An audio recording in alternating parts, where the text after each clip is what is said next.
இப்னு ஹாரிதா, உஸாமா இப்னு Zaid ரலியல்லாஹு அன்ஹு மிகச் சிறந்த நபி தோழர்.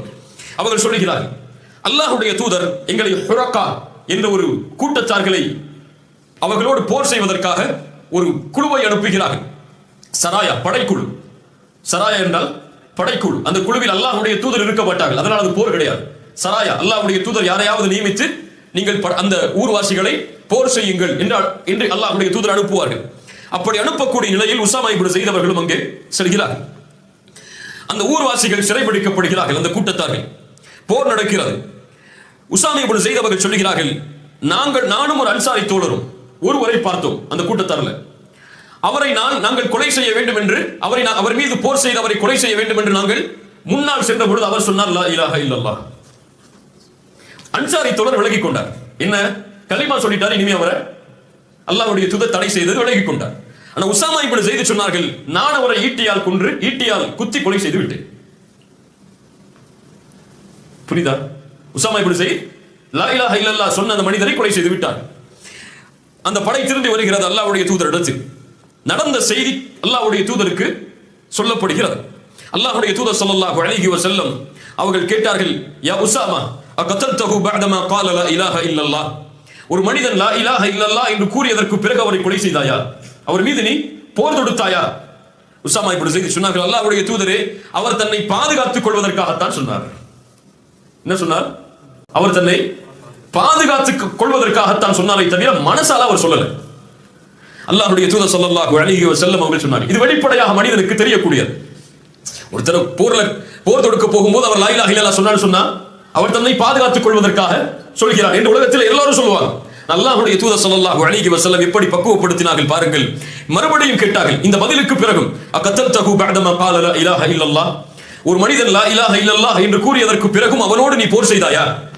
மறுபடியும் கேட்டார்கள். உஸாமா இப்னு ஸைத் காரணத்தை சொல்கிறார், எதுக்கு நான் அவர் மேல போர் செஞ்சேன்னு சொல்லி. அல்லாஹ்வுடைய தூதர் அந்த காரணத்தை ஏற்றுக்கொள்ளவில்லையே. அவர் வாயால சொன்னதுக்கு பிறகு அவர் மறைச்சு சொன்னாரா மறைக்காம சொன்னாரா சொல்லி உங்களுக்கு என்ன அதுல தேவை இருக்கு உஸாமா? சுப்ஹானல்லாஹ். அவர் நாவால் மொழிந்து விட்டால் அவர் மீது நல்லெண்ணம் கொண்டு அன்சாரியை போன்று நீங்களும் விலகி இருக்க வேண்டுமே. உஸாமா இப்னு ஸைத் சொல்கிறார்கள், அல்லாஹ்வுடைய தூதர் இந்த வார்த்தையை திரும்ப திரும்ப கூறிக்கொண்டே இருந்தார்கள். நான் நினைத்தேன் இந்த நாளுக்கு பிறகு நான் இஸ்லாமை ஏற்றிருக்க வேண்டும் என்று. புரியல என்ன அர்த்தம்? இந்த நாள் என்னை விட்டு கடந்து போய் இந்த பாவம் எல்லாம் போனதுக்கு பிறகு இஸ்லாமை ஏற்றிருக்க வேண்டுமே என்று நினைக்கும் அளவிற்கு அல்லாஹ்வுடைய தூதர் திரும்ப திரும்ப அந்த வார்த்தையை சொன்னார்கள். சுப்ஹானல்லாஹ். எதிரிகள் கூட தங்களை பாதுகாத்துக் கொள்ள வேண்டும் என்பதற்காக லா இலாஹ இல்லல்லாஹ்வை மொழிந்த பொழுது அல்லாஹ்வுடைய தூதர் நல்லெண்ணம் வை அவர் மீது, ஹுஸ்னு தன்னை வை உஸாமா என்று சொன்னார்கள். இன்னொரு நிகழ்வை பாருங்கள். அலி இப்னு அபி தாலிப் அவர்கள் யமன் தேசத்திலிருந்து ஒரு தங்கத்தை அனுப்புகிறார்கள், தங்க குவியல். அல்லாஹ்வுடைய தூதர் முக்கியமான நபித்தோழர்களை மட்டும் அழைத்து பங்கு வைக்கிறார்கள். சில நபித்தோழர்கள் அதை பார்த்த மற்ற நபித்தோழர்கள் எல்லாம் சொன்னார்கள், சில நபித்தோழர்கள் சொன்னார்கள், குன்னா நஹ்னு அஹக்க பிஹாதா மின் ஹாஉலா. கொடுக்கப்பட்டவர்களை விட நாங்கள் தானே இதற்கு தகுதியானவர்கள். அல்லாஹ்வுடைய தூதர் எங்களுக்கு கொடுத்திருக்கணும். அல்லாஹ்வுடைய தூதர் யாருக்கு கொடுத்துட்டாங்க? அந்த நபித்தோழர்களுக்கு மட்டும் கொடுத்துட்டாங்களே. நஜ்ஜாருடைய கோத்திரத்தில் உள்ள அந்த நபித்தோழர்களுக்கு மட்டும் கொடுக்கப்பட்டதே ஏன் என்று சில நபித்தோழர்கள் கேள்வி கேட்டார்கள். அல்லாஹ்வுடைய தூதருக்கு இந்த கேள்வி கொண்டு போய் சேர்க்கப்பட்டது. அல்லாஹ்வுடைய தூதர் செஞ்சதுக்கு காரணம் சொன்னாங்க சில ஹதீஸ்ல. ஏன் செஞ்சாங்க? அவர்கள் புதிதாக இஸ்லாமை ஏற்றவர்கள், அவர்களுக்கு கொடுத்தால் அவர்களுடைய ஈடுபாடு ஈமானோடு இஸ்லாமோடு அதிகரிக்க வேண்டும் என்பதற்காக அல்லாஹ்வுடைய தூதர் கொடுத்தார்கள். அதில் அநீதம் செய்யல அல்லாஹ்வுடைய தூதர், மஅதல்லாஹ். அல்லாஹ்வுடைய தூதர் ஸல்லல்லாஹு அலைஹி வஸல்லம் சொன்னார்கள், நீங்கள் என்னை நம்பிக்கை கொள்ளவில்லையா? வானத்தில் உள்ள இறைவனை நான் நம்பிக்கை கொண்டிருக்கும் பொழுது அவன்தான் எனக்கு காலையிலும் மாலையிலும் வகையை இறக்குகிறான். இந்த நபியை நீங்க நம்பிக்கை கொள்ள மாட்டீங்களா? உங்களுக்கு நல்லதான் செஞ்சிருப்பேன்னு சொல்லி. அப்போ ஒரு மனிதர் எழுந்திருக்கிறார். சஹாபாக்கள் அந்த மனிதருடைய தோற்றத்தை சொல்கிறார்கள். அவர் கண்ணு உள்ள போயிருக்கு, அவருடைய கண்ணம் எல்லாம் பெருத்து இருக்கு, அவருடைய நெற்றி கூர்மையா இருக்கு, அவர் ஆடையை கொஞ்சம் இருக்க கட்டி இருக்காரு, கீழாடைய தாடி கோர்வையா இருக்கு, ரொம்ப அடர்த்தியா இருக்கு. அந்த மனிதர் கேட்கிறார், யா ரசூலல்லாஹ் இத்தகில்லாஹ், அல்லாஹ்வுடைய தூதரே அல்லாஹ்வை பயந்து கொள்ளுங்கள். அவர் ஏத்துக்கல இந்த வார்த்தை சொன்னதுக்கு பிறகு. அல்லாஹ்வுடைய தூதர் சொன்னார்கள், வைலக் அலஸ்து அஹக்க அஹ்லில் அர்தி இத்தகில்லாஹ், அல்லாஹ்வை இந்த பூமியிலேயே அதிகமாக பயப்படுபவன் நான் இல்லையா? யாரை பார்த்து சொல்றேன் நீ இப்படி? அல்லாஹ்வுடைய தூதர் ஸல்லல்லாஹு அலைஹி வஸல்லம் பணிவோடு கேட்கிறார்கள். உடனே அந்த மனிதர் எழுந்து திரும்பி போயிடுறார். அந்த மனிதர் அல்லாஹ்வுடைய தூதரை பார்த்து பயந்து கொள்ளுங்கன்னு சொன்னாரு. அந்த மனிதர் திரும்பி போயிடுறார். காலித் இப்னு வலீத் கேட்கிறார்கள், யா ரசூலல்லாஹ், அவருடைய கழுத்தை வெட்டி விடவா? யாருக்கு வராது? யார் இந்த பூமியில் தக்வாவை கற்றுக் கொடுத்தார்கள் அவரை பார்த்து பயந்து கொள்ளுங்கள் என்று தக்வாவை ஞாபகப்படுத்தினால் என்ன அர்த்தம்? அதற்கு நேர்மையாக நடந்து கொள்ளுங்கள் என்று அர்த்தம். அவர் தூதர் அநீதமா நடந்து கொண்டார் நினைச்சிருக்கார். சஹாபாக்களுடைய கோபம் நியாயமானது. காலித் இப்னு வலீத் கேட்டார்கள், அல்லாஹ்வுடைய தூதர் அவருடைய கழுத்தை வெட்டவா? அல்லாஹ்வுடைய தூதர் ஸல்லல்லாஹு அலைஹி வஸல்லம் சொன்னார்கள், லா லஅல்லஹு அய்யகூன யுஸல்லி, அவர் தொழக்கூடியவராக இருக்கலாம் காலிதே, வேண்டாம். சுப்ஹானல்லாஹ். அவர் ஒரு தீமையை நடக்கிறார், அல்லாஹ்வுடைய தூதர் எதை ஞாபகப்படுத்துறாங்க? அவர் தொழுகையாளியா இருக்கலாம், அதை நினைச்சு பாரு நீ. இதை விட்டு நீ இவர் செஞ்ச இந்த குற்றத்தை விட்டு அவர் தொழுகையாளியா இருக்கலாம். அப்படியா இல்லையா? ஒரு மனிதன் எல்லா வாழ்க்கை முழுக்க அவருடைய வாழ்க்கையில பாவம் தான் இருக்குமா? ஏதாவது நல்ல கரையை செய்ய மாட்டான். போற வழியில ஒரு கஷ்டப்பட்டிருக்கவனுக்கு 100 திரகம் கொடுத்துட்டு போயிடுவான். நமக்கு 100 திரகம் கொடுக்குற கஷ்டமா இருக்கும். அவனும் அதே கஷ்டத்துல இருப்பான், 100 திரகம் கொடுப்பான். நம்ம தொழுவ மாட்டான், அவ்வளவுதான் வித்தியாசம் இருக்கும். நம்ம அவன் எப்படி பார்ப்போம்? இவன் நரகத்துக்கு போயிடுவான பார்ப்போம், தொழுகாததுனால. அப்படியா இல்லையா? இவன் போய் பேசுவான், இவன் மத்தவங்களை பத்தி பேசுவான், இவன் பயானுக்கெல்லாம் வரமாட்டான், அதனால இவன்லாம் பாவி அப்படின்னு பார்ப்போம். இல்ல மாஷா அல்லாஹ், அல்லாஹ் பாதுகாத்தவர்களை தவிர. அல்லாஹ்வுடைய தூதர் என்ன சொன்னாங்க? லஅல்லஹு யகூன யுஸல்லி, அவர் தொழக்கூடியவராக இருக்கலாம்.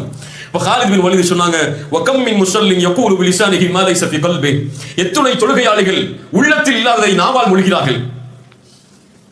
எத்துணை தொழுகையாளிகள் உள்ளத்தில் இல்லாத நாவால் சொல்றாங்க அல்லாஹ்வுடைய தூதரே. அந்த மாதிரி இவரும் இருப்பார். ஏற்றுக்கொள்ளல காலித் பின் வலீத் அவர்களுக்கு.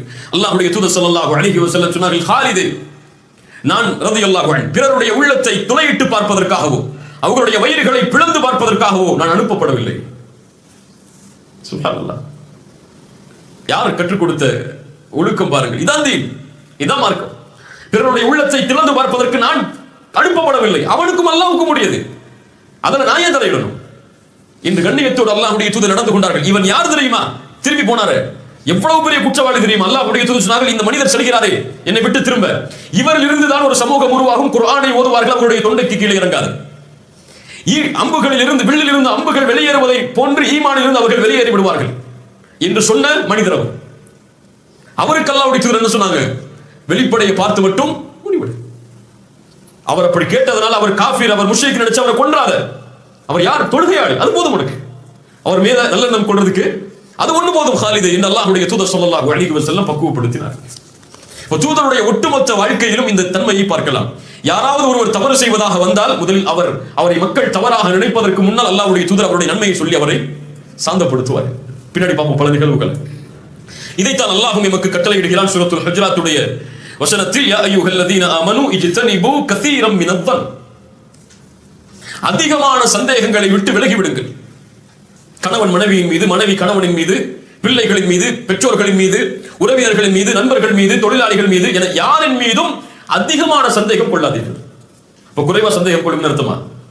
இல்லையா? அல்லாஹ் தடை செஞ்சுட்டா. சந்தேகம் கொள்ளாது யார் மீதும். நல்லெண்ணம் வை. இஜ்தனிபு கஸீரம் மினத்-தன். அல்லாஹ் என்ன சொல்லல? இஜ்தனிபு தன், சந்தேகத்தை விட்டு விலகி விடுங்கள் என்று சொல்லல. அல் ஊத்ருக்குல்லன், சந்தேகத்தை விட்டு விடுங்கள் என்று சொல்லவில்லை. என்ன சொல்றான் அல்லாஹ்? இஜ்தனிபு, விலகிக் கொள்ளுங்கள், நெருங்காதீங்கன்னு அர்த்தம். அதுல போய்